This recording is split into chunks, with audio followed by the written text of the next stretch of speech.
ఈరోజు మన చందమామ కథల్లో అవిటివాడు అనే కథ విందాం. కథ వినే ముందు నాదొక చిన్న రిక్వెస్ట్. మీరు గనక మా ఛానల్ని మొదటిసారి చూస్తున్నట్లయితే ప్లీజ్ తప్పకుండా సబ్స్క్రైబ్ చేయండి. ఇక కథలోకి వద్దాం. ఆ ఊళ్ళో రత్తయ్య ధనవంతుడు, తెలివైనవాడును. అతనికి 3 కొడుకులు. పెద్దవాళ్ళు అప్పయ్య, రామయ్య ప్రాజ్ఞులై వ్యవసాయంలో తండ్రికి సాయం చేస్తున్నారు. మూడోవాడు రంగడు మందమతి. రత్తయ్యకు వాణ్ణి గురించే బెంగగా ఉండేది.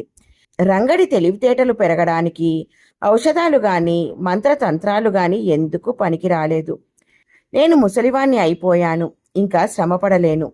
పెద్దవాళ్ళిద్దరూ నెగ్గుకు రాగలరు. రంగడి గురించే నాకు దిగులు, భయం. వాడు ఎలా బతుకుతాడో ఏమో అని రత్తయ్య తన స్నేహితులతో అన్నాడు. రంగడిని గురించి నువ్వు చేయగలిగింది ఏమీ లేదు. వాడికి బ్రతికి ఉన్నంత కాలం ఏ లోటు లేకుండా ఏర్పాటు చేసేయి చాలు అన్నారు రత్తయ్య స్నేహితులు. ఇలా ఉండగా ఒకనాడు రత్తయ్య ఇంటి ముందు ఒక బండి ఆగింది. అందులో నుండి శంకరం అనేవాడు రామయ్యను దింపాడు. రామయ్య కుడికాలు మడిచికట్టి ఉన్నది. ఏమైంది ఏమైంది అని రత్తయ్య ఆదుర్దాగా అడిగాడు. రామయ్య మామిడి చెట్టు మీద నుండి పడిపోయాడు. కాలు విరిగింది. వెంటనే వైద్యుడికి చూపిస్తే ఎముక విరిగిందని, అది తిరిగి అతకదని అన్నాడు అని శంకరం రత్తయ్యకు చెప్పాడు.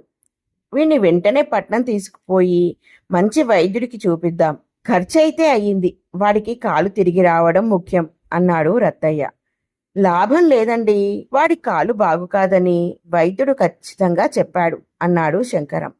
రామయ్య కూడా తన కాలు మరి బాగు కాదని అధైర్యపడిపోయిన వాడిలాగా, అవును నాన్న, నేను శాశ్వతంగా అవిటివాణ్ణి అయిపోయాను అని ఏడ్చాడే గాని పట్నం పోయి మంచి వైద్యుణ్ణి చూడాలన్న ఆత్రం ఏమాత్రం కనబరచలేదు.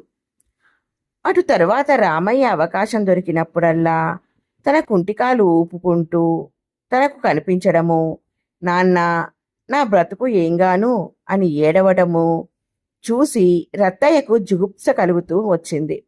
గ్రామాధికారి సమక్షంలో రత్తయ్య ఫలాని రోజున తన కొడుకులకు ఆస్తి పంచుతున్నానని ఊళ్ళో అందరికీ తెలిసిపోయింది. అందరూ అది చూడడానికి గ్రామాధికారి ఇంటికి వచ్చారు. రత్తయ్య తన 20 ఎకరాల మాగాణిని, ఎద్దులను, నాగళ్లను తన పెద్ద కొడుకు, మూడో కొడుకు సమంగా పంచుతానన్నాడు. తనకున్న గోవులను, ఇంటిని రెండో కొడుకు రామయ్యకు ఇయ్యదలిచాడు. రత్తయ్య నిర్ణయం విని అక్కడ చేరిన వారంతా ముక్కు మీద వేలు వేసుకున్నారు. ఊళ్ళో అందరికీ న్యాయం చెప్పగల రత్తయ్య తన రెండో కొడుకు ఇంత అన్యాయం చేస్తాడంటే ఎవ్వరూ నమ్మలేకపోయారు. రత్తయ్య ధోరణికి కారణం ఏమై ఉంటుందో ఎవరికీ అంతు చిక్కలేదు. నాన్న, అన్యాయం. ఆస్తిలో 3 వంతులు వాళ్ళిద్దరికీ ఇచ్చి 4వ వంతు నాకు ఇయ్యడం సబబు కాదు. ఏ తండ్రి తన కొడుకు ఇలాంటి అన్యాయం చేయడు. నీ చేత ఈ ఘోరం చేయించినవాడు ఎవరో ఇక్కడే ఉండి ఉండాలి. వాడి పేరు చెప్పు, వాడి ప్రాణాలు తీస్తాను అన్నాడు రామయ్య పళ్ళు కొరుకుతూ. తన అన్న అప్పయ్య కేసి చూశాడు. రత్తయ్య ఒకసారి అక్కడి జనం కేసి చూసి, అవును, రామయ్య చెప్పినది అక్షరాల నిజం. నేను ఇలాంటి పక్షపాతపు నిర్ణయం చేసేటట్లు ప్రేరేపించిన మనిషి ఇక్కడే ఉన్నాడు. వాడి పేరు రామయ్య. చిన్నప్పటి నుండి రామయ్యకు డబ్బు మీద ఆపేక్ష మెండు. మందమతి అయిన రంగడి మీద నాకు ప్రేమాభిమానాలుండడం రామయ్యకు ఇష్టం లేదు. ఆస్తి విభజన అయ్యేలోపుగా నా ప్రేమాభిమానాలను తనకేసి తిప్పుకునే ఉద్దేశంతో రామయ్య తాను చెట్టు మీద నుండి పడి కాలు విరగగొట్టుకుని అవిటివాడైనట్లు నటించాడు. తనకు ఈ నాటకంలో సాయం చేసిన శంకరానికి వైద్యుడికి డబ్బు ఇచ్చాడు. ముందు నేను రామయ్య అవిటివాడైనట్లు నమ్మాను, కానీ త్వరలోనే నిజం తెలుసుకున్నాను. ఆస్తి పంపకం అయినదాకా వాడు కాలు కట్టు విప్పడని గ్రహించి పంపకం ప్రారంభించాను. నాకు రామయ్య ఆడిన కపట నాటకం చూసిన తరువాత వాడి మీద జాలి కలగడానికి బదులు అసహ్యం కలిగింది అన్నాడు.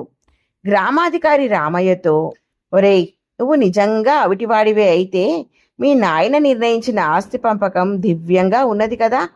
కాలు లేని వాడివి పొలం ఎలా దున్నుతావు?